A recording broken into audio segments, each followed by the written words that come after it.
Can we talk about how out of control the Monopoly brand is? I'll take that for what you owe me for staying at my Boardwalk Hotel. Don't forget the 200 you still owe for riding my 4 railroads. You're going directly to jail, fella. Don't pass go. Don't collect $200. Oh.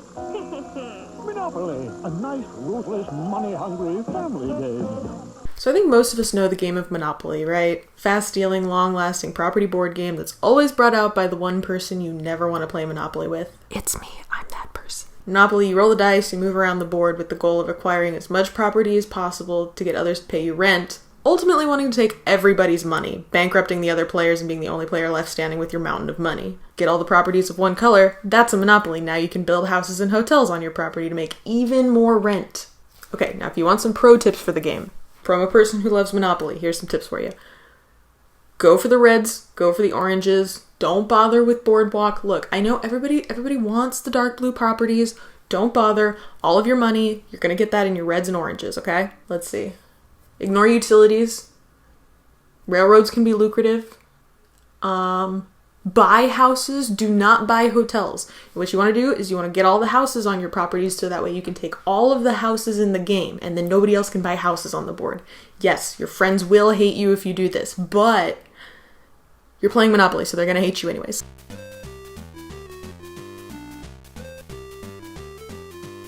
The history of this is so dramatic. It's so much more complicated than you would think it would be for just a board game. Okay, so in the early 1900s, you have this woman named Lizzie Magie.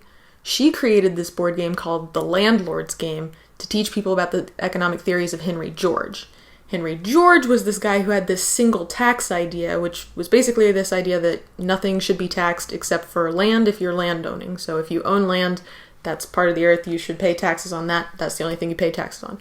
So that's why she created this game. It had 2 sets of rules, okay? So you had one that was very similar to the current day Monopoly, and then another which was a more communistic set of rules where everyone would share the wealth.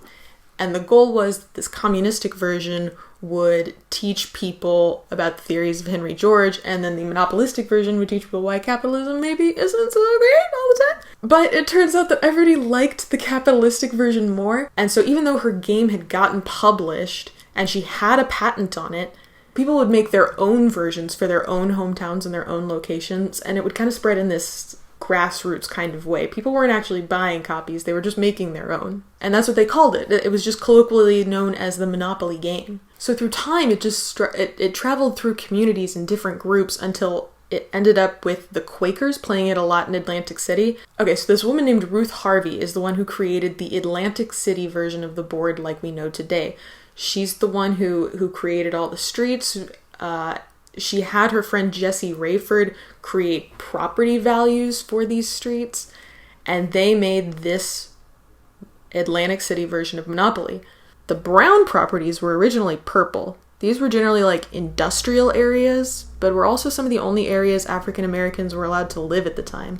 Oriental Avenue is named for a rug shop. Pink properties were streets popular with Quaker-owned and frequented hotels, like the St. Charles Hotel on St. Charles Place and the Morton Hotel on Virginia Avenue.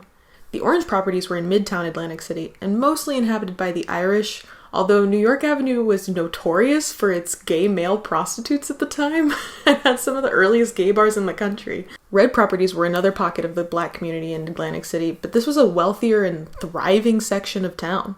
The area had a lot of jazz clubs, luxury hotels like Hotel Tremor, which was once called the Taj Mahal of the West.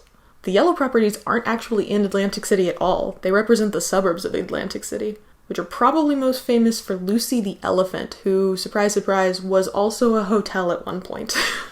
And finally, rounding off the last side of the board, you have the green and dark blue properties, with the greens being the highest class neighborhoods in Atlantic City, and the dark blue being basically aristocracy, with Boardwalk as the wealth mecca of Atlantic City. Then they taught it to Charles Todd, and Charles Todd taught it to Charles Darrow, who took that Monopoly board that Ruth Harvey made and ripped it off exactly. I mean, down to the misspelling of Marvin Gardens, okay? Marvin Gardens should be Marven, but on the Monopoly board, it's misspelled. There was a misspelling along the way, and Charles Darrow copied it exactly. Exactly. And so all he did is Charles Darrow added some artwork to the board, and then he took it out for sale, and FAO Schwartz picked it up, and they were like, this is the Monopoly game. He's the one who called it Monopoly. He added, like, the pictures, which is contested, by the way. It's contested whether he even added the pictures or whether he had a friend draw some pictures to the board. God, it's just it's a whole mess. It's such a whole mess. Okay, so once this board game got picked up by FAO Schwartz, Parker Brothers saw it, and they were like, we gotta get that Monopoly board, okay? So they go to Charles Darrow, not the inventor of this, and they're like, hey, we want to buy this game off you, $7,000 plus residuals. In 1930-something, $7,000 plus residuals. So they sign a deal, and they're all like, woo, Monopoly, Charles Darrow, he's the inventor of Monopoly. This game is doing gangbusters. Everybody loves this game. It is selling off of the shelves. They go to patent it and realize they have a problem. Lizzie Maggie has a patent on an extremely similar game that the patent office flags and is like, hey, you can't patent Monopoly without owning this other patent. Looking at the Landlord's game, it looks extremely similar to Monopoly. Sure, it has a different name, but you still have necessities, railroads, luxury. The wages go to jail. It is very similar. So they go to Lizzie Maggie and they're like, hey, can we buy the Landlord game patent off of you? And she's like, great, now everybody can learn about single tax theory. And they buy it off of her for $500 and no residuals when they paid Charles Darrow $7,000. Her game did poorly, by the way. They released the Landlord's game, and it looks a mess. It doesn't even look the same. They screwed her so hard. So now Parker Brothers has the patent for Monopoly. They have the Landlord's game patent. They think everything is good until they see all the other versions of Monopoly coming out.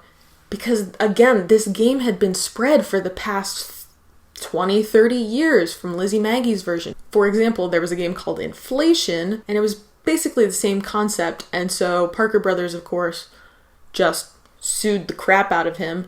And he came back and he was like, no, you know what? This game's basically been in the public domain. You don't have any right to sue me. You don't even have these patents. I can tell you didn't make this board. Charles Darrow didn't do this. He did all this research. And Parker Brothers was like, here's $10,000 if you just shut up. Don't talk anymore. Shush. Don't sell Inflation. Don't talk anymore. Here's $10,000. And he was like, great, okay, fine, whatever. And so this was all buried. Parker Brothers would just sue the crap out of anybody who was selling anything like Monopoly. Until Anti-Monopoly came out in the 1970s, Parker Brothers tried to sue, and he dredged all of this up, okay? The creator of Anti-Monopoly dredged all of this back up and was like, no, this should be in the public domain. This isn't right. You don't really... Charles Darrow didn't invent this. It was invented by this lady in the 1900s. Your copyright's expired, basically. Parker Brothers was like, hey, we'll give you $500,000 in the 1970s to shush, stop talking. Don't tell people about this. Don't let this get out. Just let it go. And he was like, no, I'm going to let the lawsuit continue because, you know what? This is wrong, what you're doing here. And he ended up losing that lawsuit. And they took all 40,000 copies of his anti-monopoly game and buried them in Minnesota, where now there's just a housing development sitting on top of them. This, of course, is the kind of thing that ticks someone off, so he appealed the decision, and after 6 more years of trial, he ended up winning. The court ended up deciding that Monopoly was too generic, and they sided in his favor. But he couldn't get all 40,000 copies of his game back because they were buried in Minnesota under a housing development. So it's pretty much because of that case that we know the whole history of this game now, and that really it's kind of too generic to have, but all of its images are copyrighted. That's really the ownership they have over it, which is why you kind of see the off-brand sometimes in a very similar game concept, because it's too generic. Anyway, Monopoly sold tons of copies. In the 90s, General Mills sold to Hasbro, and from there, this thing has gotten out of control.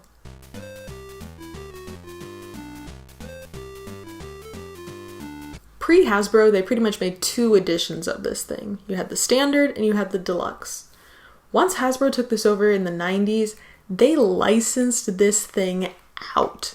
If you aren't familiar, the licensed versions are the exact same game, just with theming. So I own the Pokemon version. And here you can see we have the same layout, but with its own unique spaces, tokens, money, and houses.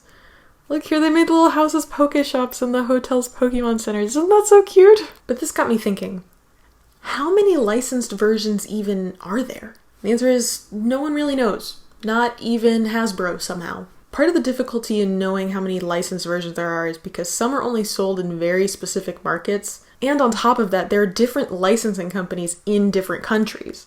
In the US, most of our licensed versions are run through USAopoly, but in most of Europe and Australia, a company called Winning Moves provides the licensed versions of Monopoly, and those are pretty much impossible to track because they will create custom games for any random company that shells out the cash. Anyway, I'm just going to focus on the US versions I could find, and they break down into kind of the same few categories. First, you have locations, where just as the Quakers did, they make a location-specific version for people in that market. Location-specific monopolies run the gamut from the whole world, to specific states, to big cities, to small cities, to this one specific grocery store localized to Chicago. Personally, I'm a fan of the Texas one because it comes in this Texas-shaped box. Look at Mr. Monopoly with his little lasso and 10-gallon hat. It's so cute. And of course, along with places, every major sports team has their own version, as well as every major sporting event, like the World Cup or the Olympics. And then there are your other random sports like bass fishing, golf, WWE, which I'm 99% convinced only exists so Vince McMahon can have his face on money. Next, you have all the obvious entertainment-type properties, TV shows ranging from Game of Thrones, to RuPaul's Drag Race, to South Park, to Law & Order, to QVC for some reason. And then movies, again, ranging from expected to why. And then you have your famous people, your Bob Ross, your Beatles, your favorite YouTuber, all those guys. And then, of course, every kid-oriented property you could possibly imagine, including those weird big nose dogs from the mid-2000s. Everybody remember those things? That has its own version of Monopoly. And video games, obviously. Even the games your mom likes. As a side note, there's this category within the video games category called Monopoly Gamer. Gamers, start your engines. It's the Monopoly Gamer Mario Kart board game. Choose your character. I have no idea what that is. I don't know what we're doing here. But after those obvious licensable things, they get a little weird. Snap-on Tools Monopoly, for the person in your life with the weirdest Venn diagram of interests. Sephora Monopoly, for the person in your life who will definitely be a Mary Kay or Avon salesperson at some point. Lionel post-war era Trains Monopoly, in case you couldn't get enough railroads in the normal game. Are you a cop? You have to tell me if you're a cop, because then I can tell you about Law Enforcement Monopoly. And don't worry, EMTs and firefighters also have their own versions of the game, along with every single branch of the military. And if you aren't in any of those professions, don't worry. A bunch of corporations have their own versions too. It's just a little too on the nose, isn't it? Like, I genuinely do not know who would want the HP supply chain version of Monopoly. But I think the funniest versions are the food-themed ones, like Heinz, with its very specific property names like Heinz Mini Ketchup, or Heinz 32-ounce upside-down ketchup. Is it just all ketchups? Oh, it's not. There's Worcestershire sauce, too. Or you could get the Sun-Made Raisins edition. And if you're thinking, wow, I didn't know there were so many types of raisins, you'd be wrong, because none of the spaces are raisins. They're all random other fruits and things. This one's just pizza. No brand. Just pizza. Really, the craziest part to me is how many editions there are of just one type of thing. You like Harley Davidson bikes? Don't worry, we got 5 different versions for you. You want a dinosaur-themed Monopoly game? You could get the Dinosaur Edition, or one of 2 Junior Dinosaur Editions, or go movie-themed and get the Jurassic Park Edition, or the Jurassic World Edition, or you could get the crown jewel of the PS5, Monopoly Madness Dino City. So many of these licensed versions get releases, and re-releases, and collector's editions, and anniversary collector's editions. it really is Monopoly madness out here. And just in case Hasbro wasn't making enough money licensing it out, they've come out with their own variants of the game that are just different enough to convince the public to buy it. First example to come to mind for me was the controversial Miss Monopoly, where all of the properties were things invented by women. What? Why is that controversial? Women players start with more money and make more money than men players when they pass go? What? Why is that part? What? Why is that part of it?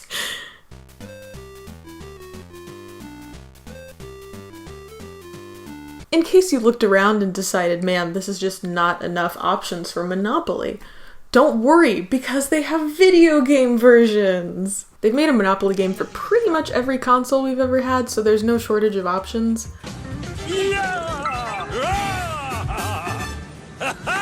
They even made licensed video game version ones. Why did they run like that? But really, all these video game versions are the same. I really like the NES version. I think it's very charming.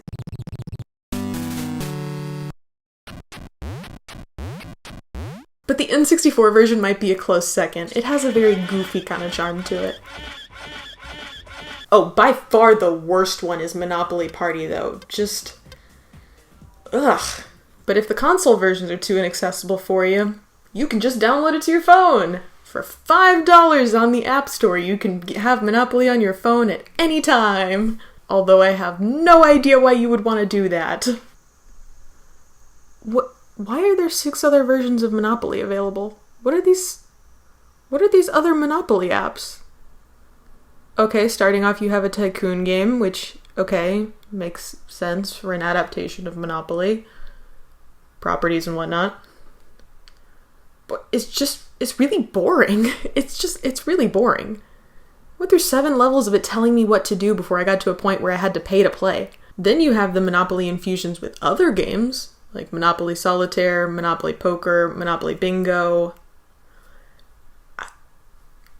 Why? But the big seller seems to be Monopoly Go. This comes up in the App Store even before the actual Monopoly game. I don't really get it. It's another tycoon type game, but you spin a wheel and then you go and destroy other people's property. Well, I'm sorry, I didn't mean to. I don't know what I'm doing. Why am I going and destroying other people's property? Why is the queen so happy about it? I don't understand. And with the auto spin option here, it just feels like a more complicated version of slots. Of course, there's a slots app. Honestly, I like gambling, but I hate slots. They're so boring, and they're the most boring thing you could do in an app or in the casino. Alright, forget these lame slots. I want a real gambling thrill. The game Monopoly has come to life at McDonald's. Win a McDLT, Coca-Cola, or $1 million. The McDonald's Monopoly game's been running in the US and several other countries since 1987. Premise: buy food at McDonald's, get the little peel-off tokens, maybe win a prize. But wait, you can't buy the cheap food at McDonald's, oh no. Not like a McDouble or a small fry. You need to be getting that Big Mac. You gotta be getting a large fry. Only certain foods come with the tokens on them. Look, am I ever gonna win the Monopoly McDonald's game? No, of course not. I think we all know about the scandal for that guy was siphoning off all the winning tokens. If not, you can go watch McMillions. It's a series on HBO. It's pretty good. So if I'm not gonna win from that, I guess my next best chance is to be on a game show? Monopoly has game shows? Of course they did! I'm telling you, they're out of control! The first one, yes, there were multiple, aired in 1990 and wasn't really Monopoly. It was this weird, like, solving crossword puzzles type games to rack up properties. Roll those dice.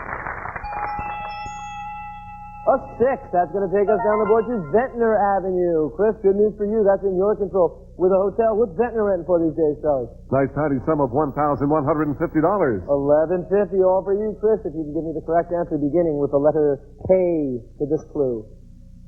Big bucks, bingo.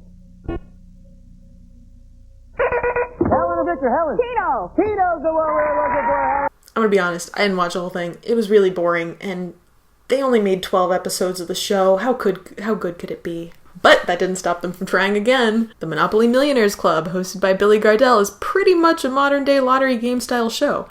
Land on spaces, win money. I like this one better because people in game shows nowadays are just a lot more excited when they win prizes. Show me a 9. Was that for...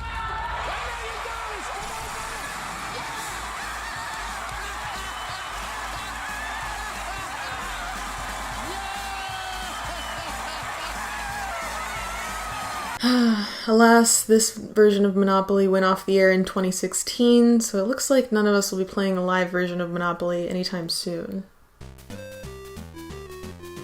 Unless you live in the UK, where you can play it life-size!